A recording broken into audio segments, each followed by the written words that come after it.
You're listening to Besleepy Storytelling.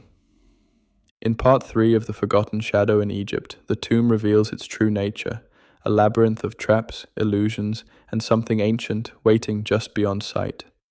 If you enjoy horror tales for sleep, don't forget to subscribe and like this video. Now, let your mind drift, but don't lose your way in the maze.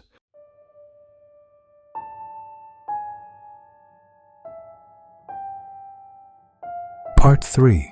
The Revelation. The silence pressed against them until it felt like weight on their chests. Each heartbeat echoed too loudly in their ears. The sealed staircase behind them was an accusation, a reminder that the way back was gone. Michael ran his hands over the carvings on the great door, their curves sharp beneath his fingers. They writhed faintly when the light passed over them, symbols that made no sense but still demanded recognition. Every time his eyes tracked one, another would slip away, reforming in some other pattern. "It's language," Elena murmured, voice hushed. "But older than anything. Older than Sumer, older than Egypt. It bends what we know of writing." David barked a laugh that was too brittle to hold. "Language? It's madness scratched into stone. This isn't meant to be read.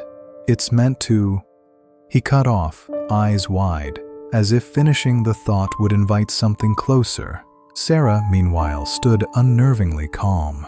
Her flashlight rested low, beams sliding across the chamber floor. She was staring at the stone as if she could already see through it.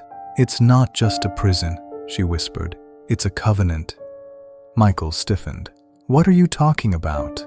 But Sarah didn't answer. She turned to him slowly, her pupils blown wide. "It offered us entry, Michael. We accepted the moment we stepped in." The chamber trembled again, dust raining down in a fine mist. The stone slab split slightly down the middle, a crack glowing faintly with sickly green light. The vibration pulsed through their bones, a rhythm like the beat of a massive buried heart. David lunged forward, shoving his weight against the door. "We can't let it open!" His voice broke into desperation. "Help me!" Michael hesitated, but the fear in David's voice pulled him forward. Together they pressed against the slabs, trying to force the stone shut. Their muscles strained, their teeth gritted, but the rock groaned open another inch, light spilling brighter. And then, as if mocking their struggle, the force pushing outward ceased. The door froze half open, silent, indifferent. Their breaths came ragged, sweat dripping from their brows. "Something's toying with us," Elena said softly. A laugh echoed faintly in the chamber, not one of theirs. The sound seemed to come from everywhere at once, a low, resonant amusement that threaded itself into their nerves. Michael spun with his light, but there was nothing, no source, no body, just the vast chamber and the door half open, exhaling its slow green glow. Then the voice followed, deep yet strangely intimate, like someone whispering directly into each of their skulls. "You came willingly. You touched the threshold. You made yourselves mine." Elena clapped her hands over her ears, crying out in Spanish. David staggered back, clutching at his temples. Michael felt his own thoughts ripple, foreign impressions surging through him. Endless deserts under black skies, cities drowned in oceans of ash, shadows walking upright before humankind had learned fire. Sarah only smiled faintly, eyes shining as though she'd been waiting for this all along. Without warning, the green light surged, filling the cracks in the stone and spilling across the floor like liquid fire. Shapes slithered through the glow, hints of limbs too long, eyes that opened and shut without lids, teeth glistening in geometries that hurt to behold. The air grew thick with heat and the stench of iron. Michael dragged Sarah back, shaking her. "Snap out of it." Her smile faltered for the first time, her gaze flicking to him with something like fear. "It's in me. Michael, I can't stop it." She convulsed, a guttural cry tearing from her throat. Her body arched violently, then she collapsed to the ground, gasping, shivering. Elena knelt beside her, tears in her eyes. "We have to get out. We can't stay here." "Where?" David snapped, gesturing to the sealed stair. His face was pale, lips trembling. "We're trapped!" The green light swirled upward, coalescing into a column of smoke and ash that rose from the crack in the door.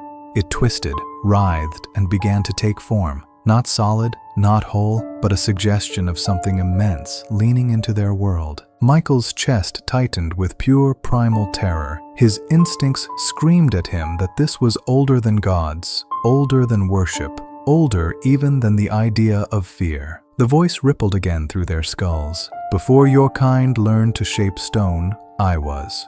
Before your words, before your history, I walked. Your kings built monuments, but I was already forgotten." David's flashlight dropped from his hand, beams spinning wildly across the floor. He staggered forward, tears running down his face. "Take me. If it spares the others, take me." The smoke writhed toward him. For an instant, Michael thought David might actually be embraced, that his sacrifice would mean something. Instead, the column twisted, wrapped around him, and with a wrenching snap, his body convulsed in midair. His scream choked off instantly as his head turned too far, neck breaking with sickening finality. The smoke let his body drop like discarded cloth. Elena screamed, stumbling back against the wall. Michael pulled Sarah to her feet, though her legs barely supported her. "Don't look at it!" he shouted. "Don't listen!" But the voice only grew louder, threading into their thoughts, pressing against the fragile walls of their minds. "One by one. You are mine already. You carry me with every breath."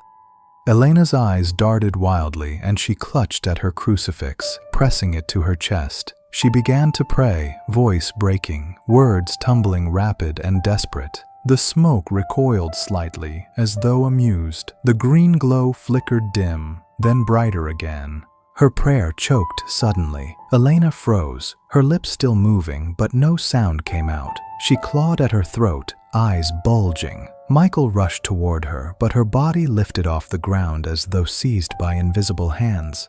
Her crucifix bent and twisted in her fist, the metal warping with a hiss of heat. A sharp crack split the chamber as her chest caved inward, ribs snapping. When she dropped, her body was silent, her eyes still wide in wordless horror. Michael's knees buckled. He had no breath left, no strength. He clung to Sarah, who leaned heavily on him, her face drained of color. "We can't fight this," she whispered. "We can only outlast it." "How?" Michael rasped, voice raw. "There's nowhere left to run." The smoke loomed above them, stretching taller, wider, pressing against the chamber walls as though testing their boundaries. Its edges shimmered with outlines of forms that shifted too fast to name. "You are the last. One of you will carry me out. One will walk the world again with my shadow inside." Sarah's grip on Michael's arm tightened painfully. Her eyes met his, wet with terror. "It wants a vessel." He understood instantly. It wouldn't kill them both. One of them was meant to leave, but not alone. The green light surged again, flooding the chamber until it felt like drowning in fire. Michael and Sarah fell to their knees, clinging to each other as the presence wrapped around them, whispering, coaxing, promising. Visions hammered into Michael's skull. Cities burning under alien stars, armies kneeling before a figure cloaked in endless night. His own hands stained black as he raised a blade over Sarah's body. He screamed, forcing the image out, clutching her face between his hands. "Don't let it in. Stay with me, please." Her lips trembled. "Michael, if one of us has to—" "No." His voice cracked, tears streaking his face. "Don't you dare. We find another way." But even as he said it, the presence pressed harder, the decision tightening around them like a vice. Then, abruptly, the door slammed shut with a thunderous crash. The chamber quaked, dust pouring down, and the green glow snapped out as if extinguished. The smoke writhed violently, clawing against the stone, then collapsed inward, sucked back into the seam as though chained. The silence that followed was deafening. Michael and Sarah lay trembling on the floor, staring at the sealed slabs. The air was thick with the stench of ash and blood. David and Elena's bodies lay twisted on the stone, reminders of how quickly the thing could reach them if it chose. Sarah whispered hoarsely, "It wasn't done with us. It just paused." Michael pulled her close, eyes locked on the door. His chest still ached with the echo of its voice. It hadn't been defeated, only delayed, and he knew with bone-deep certainty that they hadn't escaped its claim.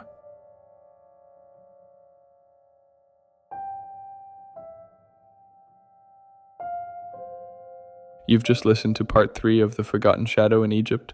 The tomb has taken its toll, but the final chapter still awaits. In part 4, only one will face the truth behind the ancient presence.